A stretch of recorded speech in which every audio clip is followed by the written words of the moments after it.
நான் எடப்பாடி இங்க கூட ஒரு கிரைண்டர் பேஸ்ட் போச்சுன்னாங்க. என்ன பேரு? சந்தியாவா? அது விந்தியாவோ சந்தியாவோ நான் ஏதாவது சொல்லிட்டு போய் அப்புறம் நல்ல நடிகை, நல்ல லேடி. ஆமா, பச்சை மரம் பத்தி எரியும் தொட்டா. அவ்வளவுதான், அவ்வளவுதான். போதல்லகா, புரிஞ்சவங்களுக்கு புரிஞ்சா சரி. எங்களை பார்த்து கேள்வி கேட்கிற எடப்பாடி பழனிசாமி கேட்கிறேன், உங்களுக்கு வெட்கம், மானம், சூடு, சொரணை ஏதாவது இருந்தால் திமுக ஆட்சிக்கு வந்த 34 மாதத்தில் 500 வாக்குறுதியில் 400 நிறைவேற்றி விட்டு கொளத்தூரில் உதயசூர் போட்டு கேட்கிறோம். நீங்க 10 வருஷம் கோட்டையில் இருந்தீங்க. நான் சொன்ன இந்த 3 வாக்குறுதி, தாலிக்கு தங்கம், ஸ்கூட்டி, வீட்டுக்கு செல்போன், 25 லிட்டர் தண்ணி கேன், ஒருத்தர் கொடுத்திருப்பீங்களா? 10 வருஷம் கோட்டையில மயிரை புடுங்குறீங்களா? கேட்க மாட்டானா? 10 வருஷம் கோட்டையில இருந்து சொன்னதை செய்யாத அதிமுக எங்கே? கோட்டைக்கு போன 30 மாதத்தில் சொன்னதை செய்த தமிழ்நாட்டு முதலமைச்சர் அண்ணன் தளபதி எங்கே? யோசிக்க வேண்டாமா? இவருக்கும் பிஜேபிக்கும் உறவு முறிஞ்சிச்சா? இதை நம்ம நம்பணுமா? இவருக்கு ஓட்டு போடணுமா? இதுவரை எடப்பாடி இந்த ரம்ஜானுக்கு தொப்பிலாம் போட்டுக்கின்னு, ஜுப்பா தான் போட்டுக்கின்னு, கஞ்சிலாம் வேற குடிச்சார். எங்க அண்ணன் முரளி வச்சுக்கின்னு சொல்றேன், நீ தொப்பி போட்டாலும் சரி, ஜுப்பா போட்டாலும் சரி, லுங்கி கட்டினாலும் சரி, மசூதி வாசல் நின்னாலும் சரி, இன்னும் ஒரு படி மேல போய் சொல்றேன், நீ சுண்ணத்தே பண்ணா கூட எந்த முஸ்லீமும் ஓட்டு போட மாட்டான். நீ மறந்துடக்கூடாது. யாருக்கா இந்த அக்கா அவ்வளவு நேரம் சிரிச்சிங்க இந்த சுண்ணத்தை பத்தி சொன்னா? இஸ்லாமிய பெருமக்களுக்கு எல்லாம் எதிராக மோடி கூட சேர்ந்து வேலை செஞ்சுட்டு இப்ப ஓட்டு போடுறான்னு சொன்னா முஸ்லீம் காதல பூசு வச்சிருக்கானா? இந்த ரம்ஜான் நாங்க சரியா கொண்டாடல. ஏன்னா ஆடு கிடைக்கல. ஆடு கோயம்புத்தூர்ல இருக்கு. ஜூன் 3 கலைஞருக்கு 100ஆண்டு பிறந்த நாள். ஜூன் 4 நிச்சயமாக அந்த ஆடு பிரியாணி போடப்படும் என்பதை ஆரம்பம். பாண்டி நம்ம பனங்கல் பார்க்ல இருந்து சேனாம்பேட்டை வரைக்கும் ரூட்டு கொடுத்தாங்க. தாமரப்பூ ஆட்டிக்கினே போறாரு. அந்த இலவெடுத்து பிஜேபி கார ஒரு நல்ல சவுண்டாவது போட்டிருக்கலாம், நல்ல பின்னணி மியூசிக்காவது போட்டிருக்கலாம். இந்த செத்து போன வண்டி போகுது மியூசிக் போடுவானுங்களே, அந்த சவுண்ட போட்டானுங்க. இதுல வடநாட்டில் மோடி போன கத்துவாங்க. எப்படி கத்துவாங்கன்னா, ஆப்கி பார் மோடி சர்க்கார் அப்படின்னு கத்துவாங்க. என்ன சொல்லணும்? இவனுக்கு எல்லாம் கூலி கூட்டு போன பசங்க, யாருக்கு எதுன்னு தெரியல, எவனுக்கு இங்க தெரியும்? ஆப்கி பார் மோடி சர்க்கார் கத்தணும். இதுங்கெல்லாம் 500 ரூபாய்க்கு போனது. ஆப்கி பார் சாக்கோ பார், ஆப்கி பார் சாக்கோ பார், ஆப்கி பார் சாக்கோ பார். இவனால தலையை சொல்லிடுறான். உடனே கண்ணை காட்ட உடனே வேகமா சொல்றான், ஆப்கி பார் சாக்கோ பார். பாவீங்களா, ஆப்கி பார் மோடி சர்க்கார் சொல்லணும். அவனுக்கு சொல்ல தெரியல. போனதெல்லாம் 500 ரூபாய் கேஸ். ஆப்கி பார் சாக்கோ பார் அவன் தலை தலையை அடிச்சுக்கின்னு தங்கிரா ஜெயிப்பானான்னு கேட்டு, இதெல்லாம் ஒரு கட்சி. இப்ப நான் மோடி இவ்வளவு கலாச்சாரம் தனிப்பட்ட வெறுப்பா? நாளைக்கே மோடி பிஜேபியை விட்டு திமுக சேர்ந்தார்னா அவரை போல நல்ல தலைவர் சொல்லக்கூடிய ஆள்கள் தான் திமுக காரர்கள். எங்கள் கொள்கை தான் முக்கியம். என்ன எல்லாம் தமிழ்நாட்டு எலெக்ஷன் நிப்பேன்னு சொன்னாங்க. நான் ஏன் தமிழ்நாட்டில் நிக்கலன்னா, தமிழ்நாட்டில் இருக்கிற மாதிரி கேவலமான ஜனங்க எங்கேயுமே கிடையாது. மோடி பேசியிருக்கிறார். தமிழ்நாட்டு மக்களை போல் ராவண குணம் கொண்ட மக்கள் எனக்கு தேவையில்லைன்னு சொல்கிற மோடி வேண்டுமா? இல்லை, தமிழனை நான் அக்கா தங்கச்சியாக அண்ணன் தம்பியாக பார்க்க சொல்கிற ராகுல் வேண்டுமா? முடிவு செய்யுங்கள். இறுதியாக ஒரே ஒரு செய்தி, கொளத்தூர்ல இருக்கிற ஒவ்வொரு வாக்காளர் பெருமக்களையும் கால தொட்டு கும்பிடணும். ஏன்னா தமிழ்நாட்டின் தலைவிதியை மாற்றிய வாக்காளர் பெருமக்கள் கொளத்தூர் வாக்காளர் பெருமக்கள். இன்னைக்கு நாடு திராவிட மாடல் அரசு வீரநடை போடுகிறது. இந்தியா திருப்பி பார்க்கிறது. இன்னைக்கு ஒவ்வொரு வீட்டிலும் இலக்கேற்றிருக்கிறது. நாட்டு மக்கள் நிம்மதியாக இருக்கிறார் என்று சொன்னால் அதுக்கு தமிழ்நாட்டு மக்கள் போல ஓட்டு போட்டு இருந்தாலும் அடிப்படை காரணம் கொளத்தூர் தொகுதி மக்கள் என்பதை இன்னைக்கு ஒவ்வொரு தமிழ்நாடு வாக்காளரும் நன்றி அணைத்து பார்க்கிறார்கள். இது நாடாளுமன்ற தேர்தல். இந்த தேர்தலில் யாருக்கு ஓட்டு போடணும் என்பதை விட யாருக்கு ஓட்டு போடக்கூடாது அதான் முக்கியமான தேர்தல். யாருக்கு ஓட்டு போடக்கூடாது? நாங்க ஆட்சிக்கு 34 மாசம் ஆட்சி. கரெக்டா சொல்லணும்னா எவ்வளவு ஆச்சு? 34 மாசம். இதே கொளத்தூரில் 2021 மார்ச் திங்களில் திமுக தலைவர் கழக தலைவர் உதயசூர் கோட்டு கேட்கிற போது என்ன சொன்னார்னா, உதயசூர் கோட்டு போடுங்கள், என்னை கோட்டைக்கு அனுப்பி வையுங்கள், நான் கோட்டைக்கு போய் திமுக ஆட்சியை பிடித்தால் 502 வாக்குறுதி தந்திருக்கிறேன். என்ன சொன்னார்? 502 வாக்குறுதி திமுக கொடுக்கிறது, நான் கொடுக்கிறேன், எனக்கு உதயசூர் கோட்டு போடுங்க, திமுக ஆட்சி வரட்டும், நான் நிறைவேற்றுவேன். திமுக கோட்டைக்கு போய் 34 மாதம், இன்னும் 26 மாத கால ஆட்சி பாக்கி இருக்கிறது. அடுத்த சட்டமன்ற தேர்தலை 2026 சந்திக்க இருக்கிறோம். ஆனால் ஆட்சிக்கு போன 20 மாதத்தில் தான் சொன்ன 502 வாக்குறுதியில் 400 வாக்குறுதி நிறைவேற்றிய இந்தியாவின் ஒரே முதலமைச்சர் தமிழ்நாட்டு முதலமைச்சர். 2021 மே மாசம் 7ஆம் தேதி காலைல 10 மணிக்கு கவர்னர் வீட்டில் முதலமைச்சரா பொறுப்பேற்றுக்கிட்டார். முத்துவேல், கருணாநிதி, ஸ்டாலின் நான் அப்படின்னாரு. காலைல 10:01 பதவியேற்பு விழா முடிஞ்சு 12 மணிக்கு கவர்னர் விட்டு வெளியே வர்றாரு. நூற்றுக்கணக்கான செய்தியாளர் சூழ்ந்து கொண்டு முதலமைச்சர் மைக்கு நீட்டி கேட்டாங்க, ஐயா முதலமைச்சர் ஆயிட்டீங்க, வாழ்த்துக்கள் பத்திரிகையாளர் சார்பா. வாழ்த்து சொல்லிட்டு அடுத்த கேள்வி உடனே என்ன கேட்டாங்க தெரியுமா? இன்றைக்கு நிலவரம் தெரியுமா? 20,000 பேர் அட்மிட் ஆயிருக்கிறாங்க, 200 பேர் இறந்து போயிருக்கிறாங்க, ஆஸ்பத்திரியில இடம் இல்ல, ஆம்புலன்ஸ் லைனா நிக்குது, ஆக்சிஜன் இல்ல, டாக்டர் இல்ல, எப்படி சமாளிக்க போறீங்க? இதான் முதல் கேள்வி. அவர் முதலமைச்சராய் கவர்னர் விட்டு வெளியே வந்த உடனே கிட்ட முதல் கேள்வியே 20,000 பேர் அட்மிட், 200 பேர் இறந்து போயிட்டா, ஆம்புலன்ஸ் லைனா நிக்குது, இடம் இல்ல, டாக்டர் இல்ல, வசதி இல்ல, ஆக்சிஜன் இல்ல, எப்படி சமாளிக்க போறீங்கன்னு தமிழ்நாட்டு முதலமைச்சர் அடக்கத்தோடு சொன்னார். ஆம், உண்மைதான். இப்பொழுதுதான் அதிகாரி தகவல் சொன்னார்கள், 20,000 பேர் அட்மிட் ஆயிருக்கிறாங்க, 200 பேர் ஒரே நாள் இறந்துட்டாங்க, ஆக்சிஜன் இல்லை, மருத்துவ படுக்கை வசதி இல்லை, ரொம்ப நெருக்கடி நிலை இப்பதான் சொன்னார்கள். நான் தமிழ்நாட்டு மக்களிடத்தில் ஒரு வேண்டுகோள் வைக்கிறேன். இப்ப யூடியூப்ல ஓடுது, போட்டு பார்த்தா தெரியும். அவர் முதலமைச்சர் சொன்னது, முதலமைச்சராய் 2 மணி நேரத்தை சொன்னது. தமிழ்நாட்டு மக்களிடத்தில் ஒரே ஒரு வேண்டுகோள் வைக்கிறேன். என்னை நம்பி ஆட்சியை ஒப்படைத்திருக்கிறீர்கள், எனக்கு ஒரு 6 மாத காலம் அவகாசம் கொடுங்கள். இந்த 6 மாதத்தில் நிச்சயமாக இந்த கொரோனாவில் இருந்து தமிழ்நாட்டு மக்களை இந்த ஸ்டாலின் காப்பாற்றுவேன் அப்படின்னு சொன்னார். கவர்னர் விட்டு வெளியே வந்தோன்னு 6 மாசம், இந்த 6 மாசத்துல என்னென்னலாம் பண்ண முடியுமோ, எங்கெங்கெல்லாம் ஹாஸ்பிட்டல் திறக்க முடியுமோ, எங்கெல்லாம் டெம்பரரி ஹாஸ்பிட்டல் என்னென்ன பண்ண முடியுமோ எல்லா தகமா முடிக்க விட்டார். இதுக்கு நடுவில் இந்தியாவோட பிரதமர் நரேந்திர மோடி ஒரு அறிக்கை விட்டார். என்ன சொன்னார் தெரியுமா? கொரோனா வராமல் தடுக்க வேண்டுமா, எல்லாம் மணியாட்டுங்கன்னாரு. அவன் தட்டும் கரண்டி எடுத்து tongue tongue tongue tongue tongue tongue tongue அடிச்சான். ஏன்டா அடிக்கிறீங்கன்னு மோடி அடிக்க சொன்னார், அடிக்கிறோம்னா அடிச்சா என்னடா ஒண்ணும், கொரோனா வராதுன்னா சரி விட்டோம். திருப்பி அடுத்த மாசம் இந்தியாவுடைய ஒன்றிய தலைமை அமைச்சர் மோடி சொன்னார், கொரோனாவிலிருந்து காப்பாற்றப்பட வேண்டுமா, எல்லாம் விலக போடுங்கன்னாரு. அது ஒண்ணு தாண்டா, நாங்க ஒன்னும் செய்யல. இன்னும் கொஞ்சம் பேர் வீட்டுல விளக்கேத்தனா பாத்தீங்களா, விளக்கேத்தனா அவன் கண்டுபிடிச்சிடலாம். இதுக்கு நடுவுல ஒரு மாசத்துல வடநாட்டு பிஜேபி எம்பி ஒருத்தன் சொன்னான், கொரோனா வராமல் தடுக்க வேண்டுமா, எல்லாம் மாட்டு மூத்திரம் குடிக்கணும், நாங்க குடிக்க மாட்டோம்.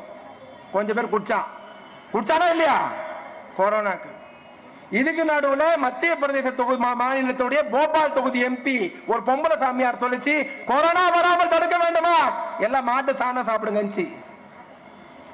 ஒருத்தர் மணியாட்ட சொன்னார், ஒருத்தர் விளக்கு பிடிக்க சொன்னார், ஒருத்தர் மாட்டு மூத்திரம் குடிக்க சொன்னார், ஒருத்தர் மாட்டு சாணம் சாப்பிட சொன்னார்.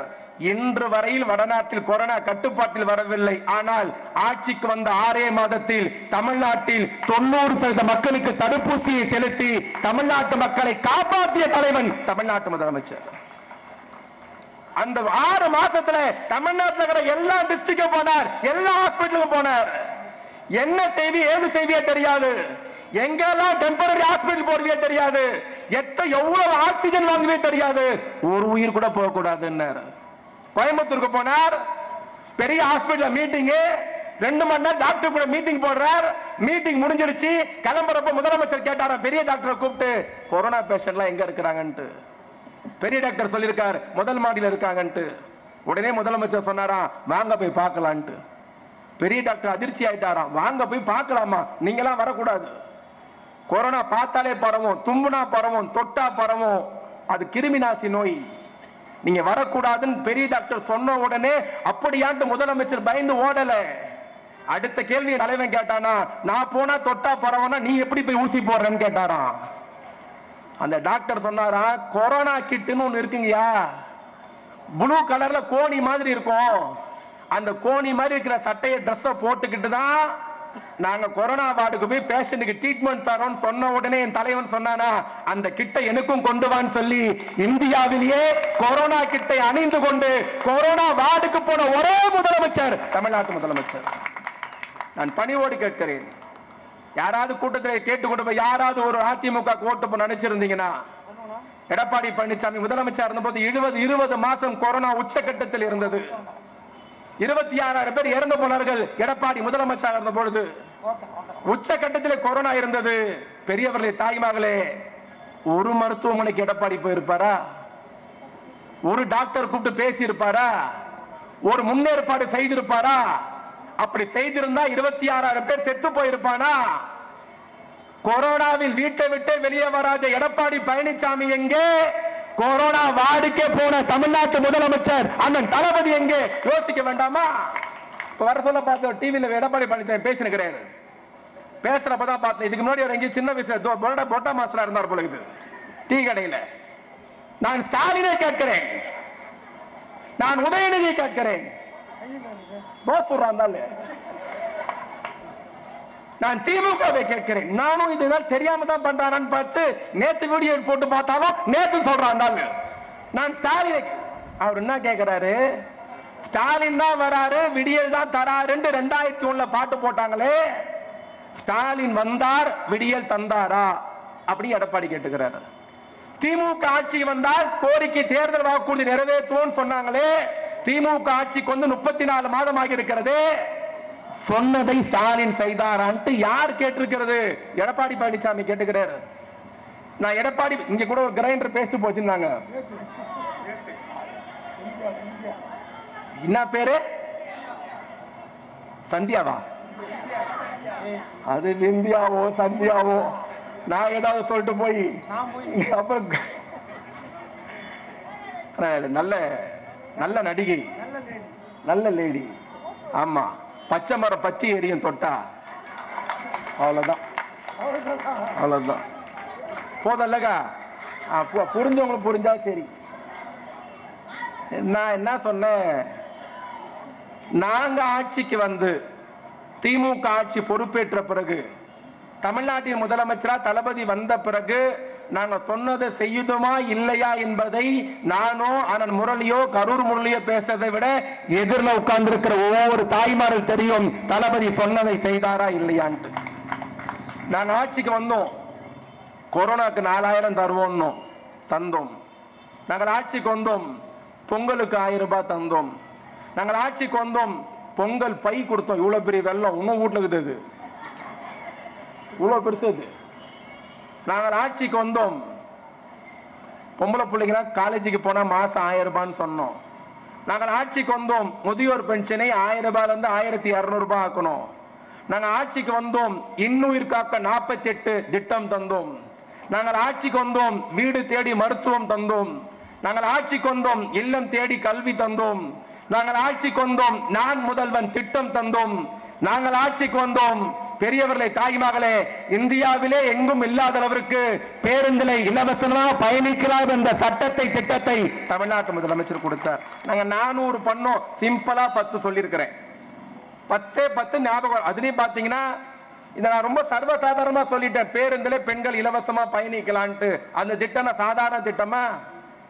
இந்தியாவில் 30 மாநிலம் இருக்கிறது, எங்கேயான் திட்டம் இருக்கா? இதே ஜெயலலிதா 4 முறை தமிழ்நாட்டை முதலமைச்சர் ஒரு பெண் ஆண்டார், பெண்களுக்காக இலவசம் பஸ் விட்டாரா? இல்ல. இது எப்படி வந்தது? சாதாரண விஷயமா? நம்ம முதல்வன் படம் பார்த்தோம், ஞாபகம் இருக்கா? முதல்வன் படம், அர்ஜுன் படம். ஒரு நாள் முதல்வரா இருப்பாரு. அந்த ஒரு நாள் முதல்வர் அர்ஜுன் பாத்தீங்கன்னா திடீர்னு பஸ்ல போவார், திடீர்னு ஸ்கூலுக்குள்ள இருப்பார், திடீர்னு காலேஜுக்குள்ள இருப்பார், திடீர்னு சத்துணவு சாப்பிடுவார், திடீர்னு ஹாஸ்டலுக்குள்ள போவார், திடீர்னு போலீஸ் ஸ்டேஷன் போவார். சினிமாவில் பார்த்த முதல்வரை நேரடியாக பார்க்க வைத்த முதல்வர் நம்முடைய முதல்வர் அண்ணன் தளபதி அவர்கள். ஓஎம்ஆர் ரோட்ல போயிட்டு இருக்காரு. ஓஎம்ஆர் தெரியும் உங்களுக்கு, ராஜீவ்காந்தி சாலை. அந்த ஓஎம்ஆர் ரோட்ல முதலமைச்சர் மகாபலிபுரத்துல வந்து இருக்காரு. என்ன நினைச்சாரு தெரியல, திடீர்னு வண்டி நிறுத்துங்கன்ட்டார். அப்படியே கான்வாய் நின்னுடுச்சு. காரை விட்டு சிஎம் கீழே இறங்குறாரு. இறங்கின உடனே ஒரு போலீஸ்காரை கூப்பிட்டு போற பஸ் நிறுத்துங்கன்றாரு. போலீஸ் பதட்டமாவது, என்னன்னே தெரியல. போலீஸ் பேர் பஸ் நிறுத்துறாங்க. பஸ் நிக்குது. முதலமைச்சர் பஸ்ல ஏறுறாரு. ஏறி திரும்பி பார்த்து சொல்றாரு, நீங்களும் யாரும் வர வேண்டான்றாரு. முதலமைச்சர் பஸ்ல ஏறத பார்த்த உடனே டிரைவருக்கும் கண்டக்டருக்கும் பேண்ட் லூஸ் ஆயிடுச்சு. ஐயோ முதலமைச்சர் ஏற்றாருன்ட்டு உள்ள இருக்கிற நம்ம ஜனங்களும் ஸ்டாலின் வந்துட்டாரு, ஸ்டாலின் வரா, ஸ்டாலின் வரா, ஸ்டாலின் வராருன்னு பஸ்ஸை போக சொல்றாரு. பஸ் போகுது. முதலமைச்சர் சீட்ல உட்கார்ந்து எல்லாருக்கும் வணக்கம் சொல்றாரு. நல்லா இருக்கீங்களான்னு கேட்கிறாரு. எல்லாம் சொல்றாங்க நல்லா இருக்க நல்லா இருக்கும்னு. ஒரு அம்மா தொட்டு பார்க்குது, ஒரு அம்மா செல்ஃபி எடுக்குது, ஒரு அம்மா கண்ணத்தை கிள்ளுது. பக்கத்துல ஒரு அம்மா சொல்லுது, தம்பி நான் அவனை டிவியில மட்டும் தான் பார்த்தேன், ரொம்ப வெள்ளையா, அந்த நேர்ல நீ இன்னும் வெள்ளையா இருக்கிற பாண்டு இயல்பா. அப்போ ஒரு அம்மா சொல்லுது, ரேஷன் கார்டு அப்ளை பண்ணிருந்தேன், வந்துருச்சியா, ரொம்ப நன்றிங்க. ஒரு அம்மா சொல்லுது, முதியோர் பென்ஷன் இன்னும் போயிருந்தது, வந்துருச்சியா. ஐயா நீ கொடுத்தா அந்த கொரோனா 4000 வாங்கின சாமி, நல்லா இருக்கணும்ட்டு எல்லாம் பேசிக்கிட்டே வராங்க. பக்கத்துல ஒரு அம்மா, ஒரு 65 வயசு இருக்கும். அந்த அம்மா சொல்லுது, டிவியில லைவ் போட்டு காட்டுறான் அப்படியே, ஐயா நான் அவனை நேர்ல பார்த்ததே இல்லை, டிவியில மட்டும் தான் பார்த்திருக்கேன், ஆனா ரொம்ப நல்லா பண்றேன், நீ உங்க அப்பா மாதிரி 100 வருஷம் நல்லா வாழணையான்னு சொல்லுது அந்த அம்மா. சொல்லிட்டு அந்த அம்மா சொல்லுது, யார் யாருக்கும் என்னென்னவோ கொடுக்கற, என்னென்னவோ பண்ற, நான் டிவியில பார்த்துட்டு இருக்கேன், எல்லாருக்கும் என்னென்னவோ பண்ற, எனக்கு ஒரே ஒரு பிரச்சனையா, அதை மட்டும் தீர்த்து வையான்னு. முதலமைச்சர் சிரிச்சுக்கிட்டே சொல்லுமான்றாரு.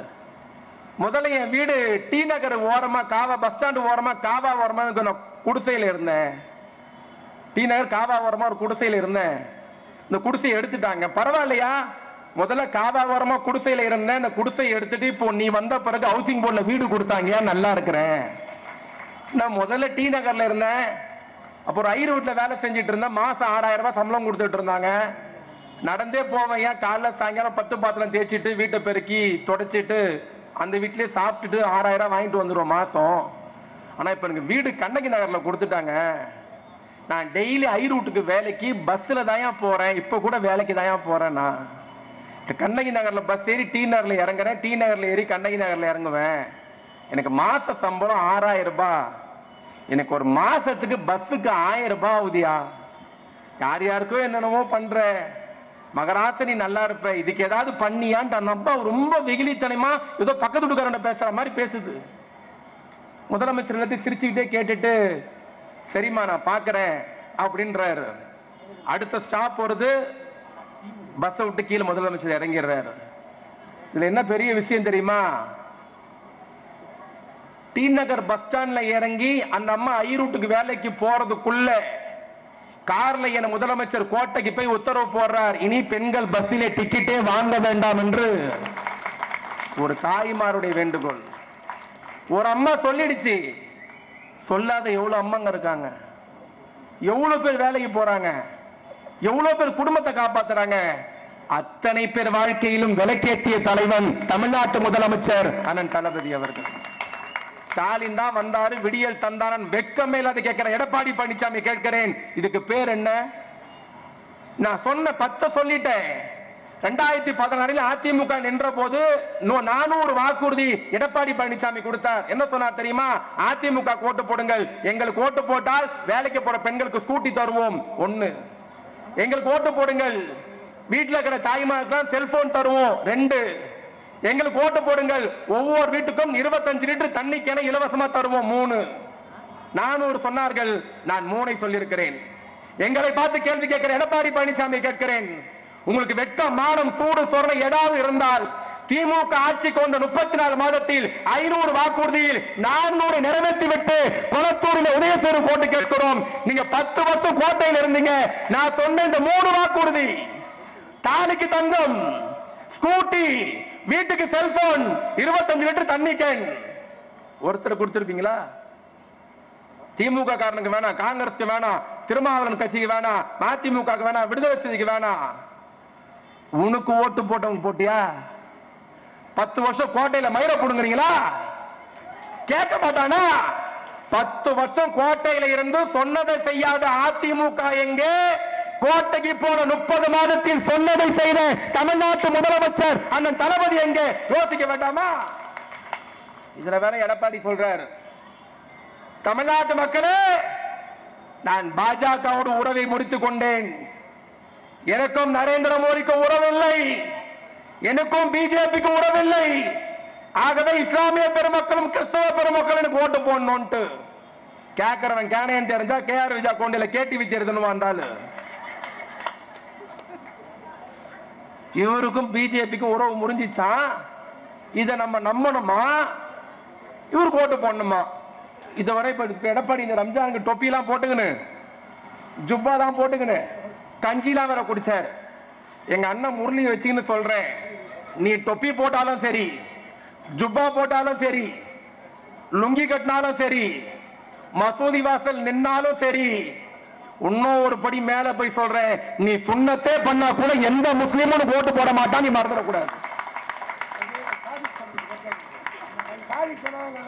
யார் ஏமாத்துறீங்க? யாருக்கா இந்த அக்கா அவ்வளவு நேரம் சிரிச்சிங்க இந்த சுண்ணத்தை பத்தி சொன்னா?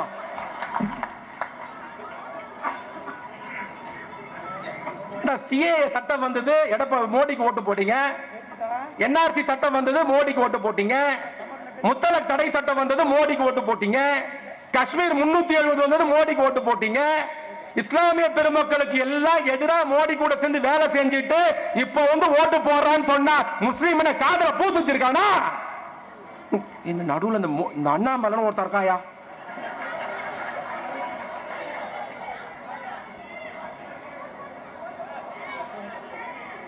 இந்த ரம்ஜான் நாங்க சரியா கொண்டாடல, ஏன்னா ஆடு கிடைக்கல. ஆடு கோயம்புத்தூர்ல இருக்கு. ஜூன் 3 கலைஞருக்கு நூற்றாண்டு பிறந்த நாள். ஜூன் 4 நிச்சயமாக அந்த ஆடு பிரியாணி போடப்படும் என்பதை ஆரம்பம். என்ன பேச பொய்ய இப்ப இது விடுங்க, நம்ம சப்ஜெக்டுக்கு வருவோம். நம்ம அங்கெல்லாம் டைவர்ட் ஆகி போக வேணாம். இங்க இவ்வளவு அக்கா இருக்கிறீங்க, எல்லாரும் சிலிண்டர் வாங்குறோம்லக்கா, எல்லாரும் சிலிண்டர் வாங்குறோம். எவ்வளவுக்கா சிலிண்டர்? 1150 ரூபாய் இருந்தது. எலெக்ஷனுக்காக 100 ரூபாய் இப்போ குறைச்சு. கரெக்டா? காலையும் பொண்டாட்டிக்கு வாங்கி கொடுத்தா, அதனால கரெக்டா சொல்றேன். 2014 மன்மோகன் சிங் ஒரு பிரதமர் இருந்தாரு, படிச்சவர், அறிவாளி. அவர் கீழே இறங்குறாரு, மோடி உட்கார்றாரு. அன்னைக்கு ஒரு சிலிண்டருடைய ரேட் எவ்வளவுனா 420 ரூபாய். எவ்வளவு? 420 ரூபாய். 100 ரூபாய் மானியம் பேங்க்ல போட்டாங்க. ஏடிஎம்கே பிஜேபி அலையன்ஸ் வண்டலூர்ல தேர்தல் பிரச்சார கூட்டம். எங்க அண்ணன் முரளி உட்கார்ந்து இருக்க மாதிரி மோடி உட்கார்ந்து இருந்தார். அந்த பக்கம் எடப்பாடி பழனிசாமி, இந்த பக்கம் ஓ பன்னீர்செல்வம். ரெண்டும் முரளி தானே. எடப்பாடியும் மோடியும் பக்கத்துல உட்கார்ந்து மேடையில. இப்ப கூட நீங்க யூடியூப்ல போயிட்டு வண்டலூர் தேர்தல் பிரச்சாரம் மோடின்னு போட்டா வந்துடும். ரெண்டு பேரும் மேடையில உட்கார்ந்து என்ன மிகப்பெரிய கொடுமைன்னா, எடப்பாடி பழனிசாமியும் நரேந்திர மோடியும் ரொம்ப நேரம் சிரிச்சு சிரிச்சு பேசுறாங்க. இவரு குனிறாரு, அவரு பேசுறாரு, அவரு குனிற இவரு பேசுறாரு, ரொம்ப நேரம் சிரிச்சு பேசுறாங்க. எதிரில் உட்கார்ந்து அதிமுக தொண்டனுக்கு பெரிய சந்தோஷம். டே மாப்பிள பாடுறா எடப்பாடிய, மோடி கூட எவ்வளவு நெருக்கமா இருக்கு, ரொம்ப நேரம் சிரிச்சு பேசுறாருன்ட்டு. கொடுமை என்னன்னு பாத்தீங்கன்னா, எடப்பாடிக்கு ஹிந்தி தெரியாது, மோடிக்கு இங்கிலீஷ் தெரியாது. இவனுக்கு ஹிந்தி தெரியாது எடப்பாடிக்கு, மோடி கிட்ட பேசுறதுக்கு. அந்த ஆளுக்கு இங்கிலீஷ் தெரியாது. ஆனா மேடையில இதுல பாக்குற ஜனம் இப்ப நான் பேசுறானுங்க போவானுங்க, பெரிய மனுஷங்க போகுதுன்னு ஒரு நேரம் கிடையாது ஏமாத்துறதுக்கு. உடனே அடுத்து மோடி பேசுவார். நாங்க மோடி வந்தார், தெரியும் எல்லாரும் வருவார், எப்படி வருவாருன்னு. இப்படி வந்தார், அப்படி அப்படின்னாரு. அவர் பேசினதை அப்படியே பேசி காமிக்குவா? பேச வேணாங்க. அந்த கடைசி ப்ளூ கலர் புடவை கட்டுங்களாக்கா சைலண்டாவே இருக்குது. மோடி மாதிரியே பேசணும்னா எல்லாரும் கை தட்டுங்க பார்க்கலாம். இது அவர் மேல இருக்கிற பாசத்துல இல்ல, வெறுப்பேத்த போறோம்ல, அதுக்காக. அவர் நேரா வந்தார், இப்படி இப்படி நான் தெரியல, மேடையில் இப்படிலான்னு வரவர் எல்லாம் சொன்னார். போயிட்டு எதுல ஒரு அதிமுக தொண்டை மகளிர் எல்லாம் உட்கார்ந்தது. மோடி பேச ஆரம்பிச்சார். பாயோ बहनों, मेरे प्यारे मित्रों, गरीब का बेटा हो, सत्ता में आऊंगा, एक एक सिलेंडर 300 रुपये को देऊंगा. எடப்பாடிக்கு ஒண்ணி புரியலப்பா, நாமா பேசாம எருமை புரியல அவனுக்கு. அப்புறம் தமிழ்ல பேசுற ஒருத்தர் வந்து மைக்கில் சொன்னா இவருன்னா பேச வராருன்ட்டு. பெரியவர்களே, தாய்மார்களே, ஏழை தாயின் மகன் வந்திருக்கிறேன், எனக்கு ஏழையின் கஷ்டம்னா என்னன்னு தெரியும். ஆகவே நான் முதலமைச்சர் பிரதமராக வந்தால் ஒவ்வொரு சிலிண்டரையும் 300 ரூபாய்க்கு தருவேன். எவ்வளவுக்கு? சத்தமா சொல்லுங்க. கொடுக்கறேன்னு சொன்னது கொடுக்கறது 1000 ரூபாய். கொடுக்கறேன்னு சொன்னது 300 ரூபாய், கொடுக்கறது 1000 ரூபாய். நம்ம இந்த புரட்டாசி மாசம் பெருமாள் நாமம் போடுவோம்ல, வீட்டில் நாமம் போட்டு முதல்ல நாங்கள் சின்ன வயசாக்குறப்பெல்லாம் குழந்தைங்களை சொம்பு கொடுத்து அனுப்புவாங்க. குழந்தை வீட்டுக்குள்ளேயே கோயிந்தா கோயிந்தான்னு கத்தோம். இப்பெல்லாம் யாரும் கத்துறது இல்லை, எல்லாம் கூச்சப்படுதுங்க, வீட்டுக்குள்ளேயே கத்துதுங்க, வெளியே யாரும் போறது இல்லை. அந்த நாமம் நம்ம நல்லா இருக்கணும்னு பெருமாளுக்கு போடுறது. இதே நம்மள ஒருத்தன் ஏமாத்திட்டானா நம்ம பார்த்து சொல்லுவோம், மச்சான் நமக்கு ஒருத்தன் நாமம் போட்டான்டான்ட்டு சொல்லுவோம்ல. நாமத்தை எத்தனை கோடுங்க? நாமத்துக்கு நடுவில் ஒரு கோடு என்ன கலரு? சிலிண்டர் என்ன கலரு? மோடி ஒரு கோடு போட்டார். ரெண்டாவது கோடு அதே கூட்டத்தில் மோடி சொல்றார், मेरे नौजवानों, कांग्रेस ने देश को बर्बाद कर दिया, भाजपा सरकार बनाएगी, पेट्रोल डीजल 40 रुपए को देगी. ஐயோ பெட்ரோல் 40 ரூபாய்க்கு தரானா? எவ்வளவுக்கு? இது உங்க சப்ஜெக்ட் தான், நீங்க தான் சொல்லணும். எவ்வளவுக்கு கொடுக்கறேன்னு சொன்னது? கொடுக்கிறது நாமத்துக்கு ரெண்டாவது கோடு போட்டாச்சு. இப்போ மூணாவது கோடு தான் ரொம்ப முக்கியமான கோடு. நானும் எங்க எல்லா திமுக காரனும் தஞ்சாவூர்ல இருக்கிறோம். பை எலெக்ஷனுக்கு அப்புறம் டிவியில் 5 மணிக்கு ஒரு நியூஸ் வருது. என்ன நியூஸ்னா, இரவு 8 மணிக்கு மோடி டிவியில பேசுகிறார், எல்லாம் பாருங்கன்னு வந்தது. எங்களுக்கு அதிர்ச்சி ஆயிடுச்சு. இருந்தாலும் மைக்கில் தானே பேசுவாரு, ஏன் டிவியில பேசுறாருன்ட்டு ஏதோ ஒன்று நடக்க போகுது நாட்டிலன்ட்டு நாங்கெல்லாம் எல்லாத்தையும் விட்டுட்டு 8 மணி டிவி எதிரில் போய் உட்கார்ந்தோம். கரெக்டா 8 மணி ஆச்சு, மோடி டிவியில வந்தார். அப்படியே சோகமா இருந்தாரு. அந்த வெள்ளை கலர் தாடி, கரகாட்டக்கார படத்துல கவுண்டர் மணி செஞ்சில பார்த்து சொல்லுவார், நீ எப்பப்போ எப்படி டைப்பா முழிப்பலாம் நீ தெரியும்டான்ட்டு. அது மாதிரி சோகமா வந்தார். 2017 நவம்பர் 18 டிமானிட்டேஷன் அப்படின்னு யூடியூப்ல போய் போடுங்க. அவர் வந்தார். அப்படியே சொல்றேன் தம்பி, அவர் அப்படிலாம் பேசலப்பா, நீ தப்பா சொல்றப்பான்னு யாராவது தெரிஞ்சா எழுந்த கேள்வி கேளுங்க. நேரா வந்தார். கரெக்டா 8 மணி ஆச்சு, டிவி முன்னாடி வந்தார். भाइयों बहनों, मेरे प्यारे मित्रों, देश बचाऊंगा, आतंकवाद खत्म करूंगा, काला धंधा बाहर लेकर आऊंगा, 500,000 नहीं चलेंगे मेरा पोतीनो.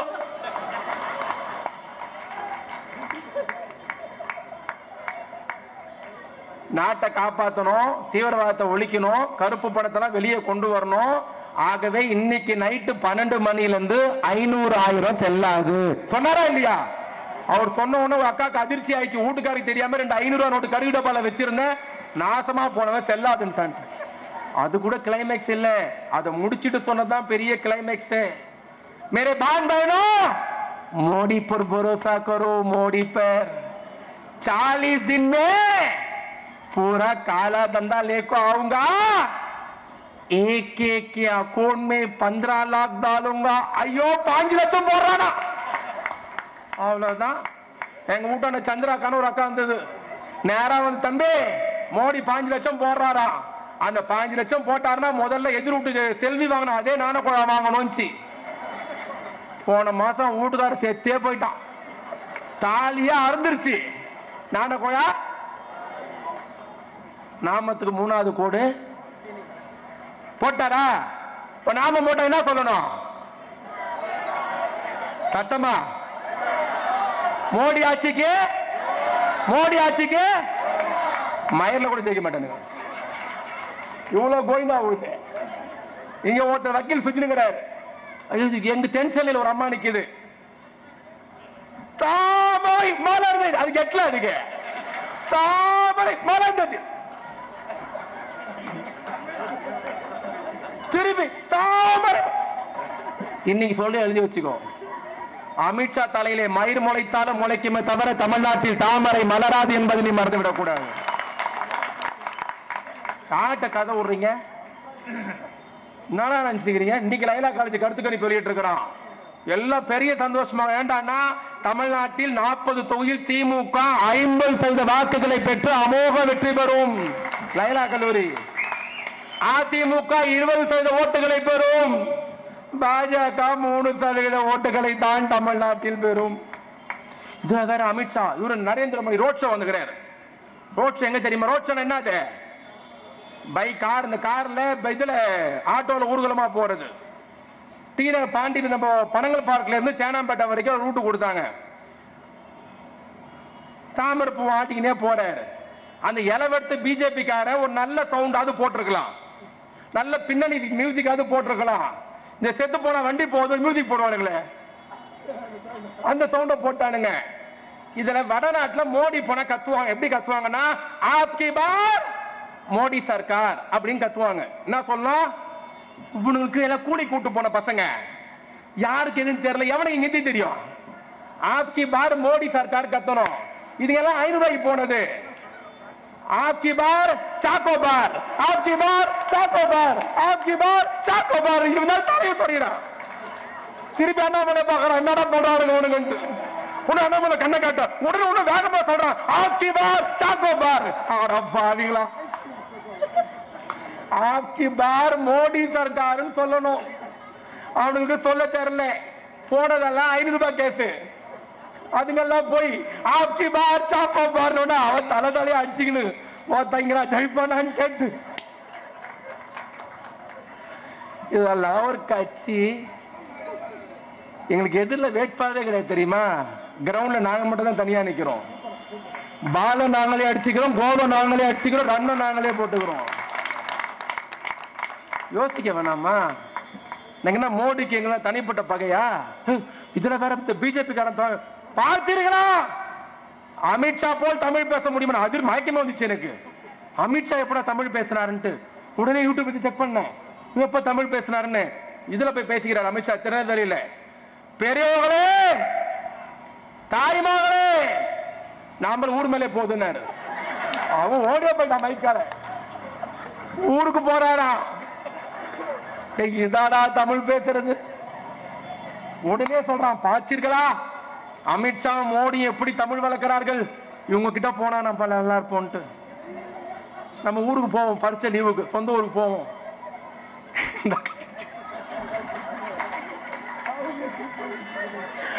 சொந்த ஊருக்கு போவோம்.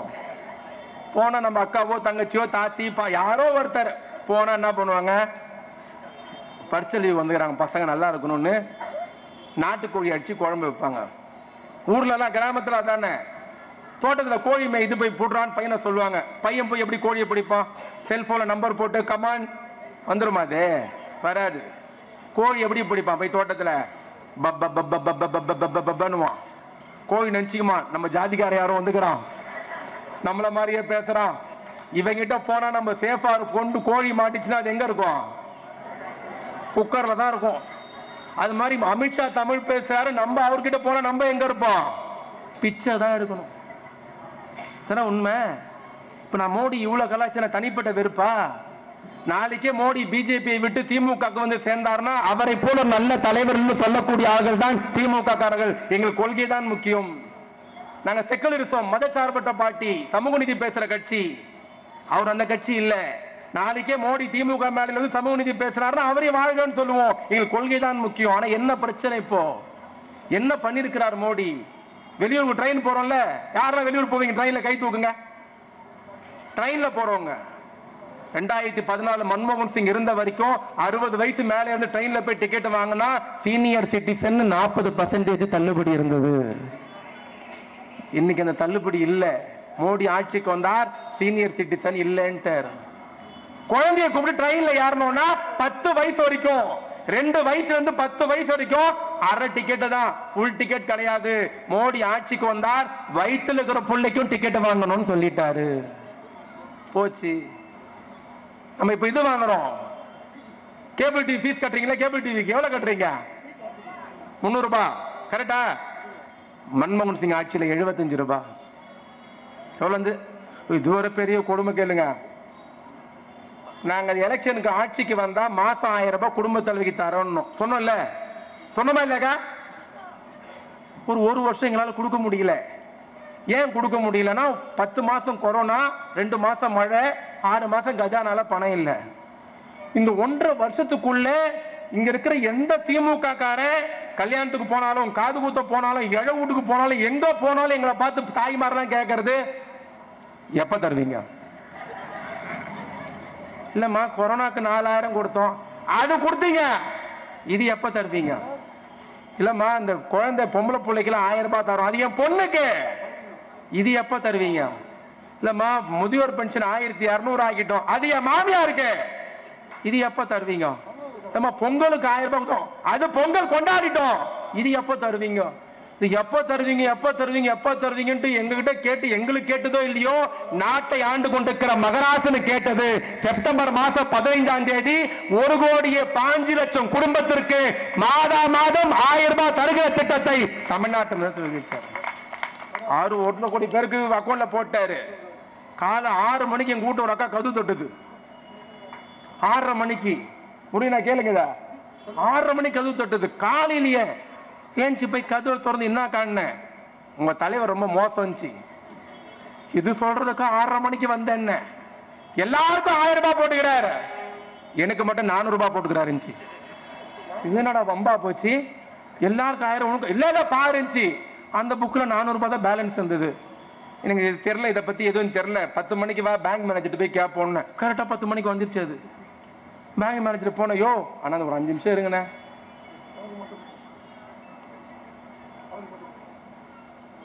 கரெக்டா 10 மணிக்கு பேங்க் மேனேஜர் போனோம். போயோ 1,05,00,000 பேருக்கு 1000 ரூபாய் போட்டுக்கிறாரு. என்னையா இந்த அக்காவுக்கு மட்டும் 400 ரூபாய் வந்து? அந்த பேங்க் மேனேஜர் ரொம்ப திமிரு பிடிச்சவன். அவன் என்ன சொன்னான் தெரியுமா? தம்பி உங்க தலைவர் 1000 ரூபாய் தான் போட்டாரு, ஆனா மோர் நீ 6 ரூபாய் எடுத்துக்கினாருட்டான். உனக்கு புரியலீங்க. இப்பெல்லாம் பழைய மாதிரி கிடையாது. இப்பெல்லாம் பேங்க்ல அக்கௌண்ட் மெயின்டைன் பண்ணணும்னா 1000 ரூபாய் 2000 ரூபாய் பணம் இருந்துகிட்டே இருக்கணும். 1000 ரூபாய் இல்ல 2000 ரூபாய் இல்லன்னா ஒரு மாசத்துக்கு 60 ரூபாய் பெனால்டி. இந்த அம்மா 10 மாசமா பேங்க் அக்கௌண்ட மெயின்டைன் பண்ணல. ஒரு மாசத்துக்கு 60 ரூபாய்னா 10 மாசத்துக்கு எவ்வளவு? உங்க தலைவர் 1000 ரூபாய் போட்டாரா, 600 ரூபாய் எடுத்துக்கிறாரா, மீதி 400 ரூபாய். ஐயோ அந்த பொம்பளை கேட்டது பாரு, அசிங்கசியமா மோடிய மண்ணவாரி போட்டு அவன் அதுல போவோம் இதுல போவோன்ட்டு 6 ரூபாய் போச்சு. இல்ல சும்மா இருப்பாங்களா? கட்ட கட்ட வார்த்தை திட்டுச்சு. நான் சொன்ன உடுக்கா அடுத்தோட மெயின்டைன் பண்ணுக்கான்னு சொல்லிட்டு போயிட்டு. ஆனா பாருங்க, இந்த செய்தி கூட முதலமைச்சருடைய காதுக்கு போது. அடுத்த மாசம் 1000 ரூபாய் போடுறப்ப உத்தரவு போடுறார், நான் போடுற பணத்திலிருந்து ஒரு நயா பைசா கூட மத்திய சர்க்கார் எடுக்க கூடாது என்று சொன்ன முதலமைச்சர், நம்முடைய முதலமைச்சர். என்ன சார் பண்ணல நாங்க? மோடி நம்ம காதிலே பூ சுத்துகிறார், நம்மை பார்த்தால் காதி துப்புகிறார். ராகுல் காந்தி நேற்று கோயம்புத்தூர்ல கூட்டம் பேசினார். என்ன சொன்னார் தெரியுமா? இந்தியாவிலே எனக்கு பிடித்த மாநிலம், பிடித்த மக்கள், நான் அண்ணன் தம்பியா கருதுபவர்கள் தமிழ்நாட்டு தமிழர்கள் என்று ராகுல் காந்தி பேசியிருக்கிறார். இதே உத்தரப்பிரதேச மோடி கூட்டம் பேசுற என்ன நம்ம சொல்லியிருக்கார்? என்ன எல்லாம் தமிழ்நாட்டு எலெக்ஷன் நிப்பேன்னு சொன்னாங்க. நான் ஏன் தமிழ்நாட்டில் நிக்கலன்னா, தமிழ்நாட்டில் இருக்கிற மாதிரி கேவலமான ஜனங்க எங்கேயுமே கிடையாது. மோடி பேசியிருக்கிறார். தமிழ்நாட்டு மக்களை போல் ராவண குணம் கொண்ட மக்கள் எனக்கு தேவையில்லைன்னு சொல்கிற மோடி வேண்டுமா? இல்லை, தமிழனை நான் அக்கா தங்கச்சியாக அண்ணன் தம்பியாக பார்க்க சொல்கிற ராகுல் வேண்டுமா? முடிவு செய்யுங்கள். இறுதியாக ஒரே ஒரு செய்தி, எல்லா தாய்மார் உட்கார்ந்து இருக்கிறீங்க, அதுக்காக சொல்லிட்டு போறேன். எனக்கு ஒரு பொம்பளை பிறந்திருக்கா, என் வீட்லயும் தங்கச்சி இருக்கா. எல்லார் வீட்லயும் பொம்பளை பிள்ளைங்க இருக்கு, பொம்பளை பிள்ளை இருக்கணும். அப்பா பொண்ணுக்கு வாங்கி கொடுத்திருப்பாரு, அண்ணன் அக்கா தங்கச்சிக்கு வாங்கி கொடுத்திருப்பான், தம்பி அக்காவுக்கு வாங்கி கொடுத்திருப்பான், புருஷங்காரன் பொண்டாட்டிக்கு வாங்கி கொடுத்திருப்பான். என்னன்னு கேட்டீங்கன்னா, நம்ம வீட்டுல பொம்பளை பிள்ளைங்களுக்கு மாசம் 3 நாள் தூரமா இருப்பாங்க, பீரியட்னு பேர் அதுக்கு. இது கூச்சப்படுறதுக்கும் அசிங்கப்படுறதுக்குலாம் ஒண்ணும் இல்லை, இது மெடிக்கல், அது பேர் பீரியட். 3 நாள் வீட்டை விட்டு தூரமா இருப்பாங்க. அப்படி 3 நாள் தூரமா இருக்கிற பொழுது அவங்க பயன்படுத்துற பொருளுக்கு பேர் நாப்கின், விஸ்பர் சொல்லுவாங்க, நாப்கின் சொல்லுவாங்க. பெரியவர்களே தாய்மார்களே, அந்த நாப்கின் ஒவ்வொரு பெண்ணுடைய வீட்டிலும் இருக்கணும், அத்தியாவசிய தேவை. வியாதி பரவாது, ஸ்கின் வியாதி வராது, இன்ஃபெக்ஷன் வராது, அதனால அதை யூஸ் பண்ணி ஆகணும். அண்ணனோ தம்பியோ வீட்டுக்காரனோ அப்பனோ எவனா இருந்தாலும் வீட்டில் வாங்கி கொடுப்பாங்க. மல்லிகை சாமான் வாங்குறப்ப வாங்கிப்போம். இது ஏன் சொல்றேன்னா, அந்த நாப்கின் 2014 மன்மோகன் சிங் பிரதமராக இருந்த போது 17 ரூபாய். எவ்வளோ? 17 ரூபாய். மோடி ஆட்சிக்கு வந்தார், அந்த நாப்கினுக்கு பேடுக்கு 22% ஜிஎஸ்டி வரி போட்டார். எதுக்கு வரி?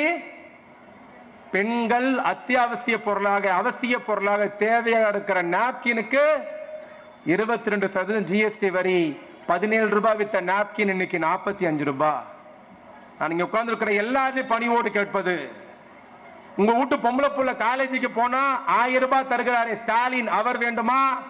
நாப்கினுக்கு ஜிஎஸ்டி வரி போட்ட மோடி வேண்டுமா? முடிவு செய்யுங்கள். வணக்கம்.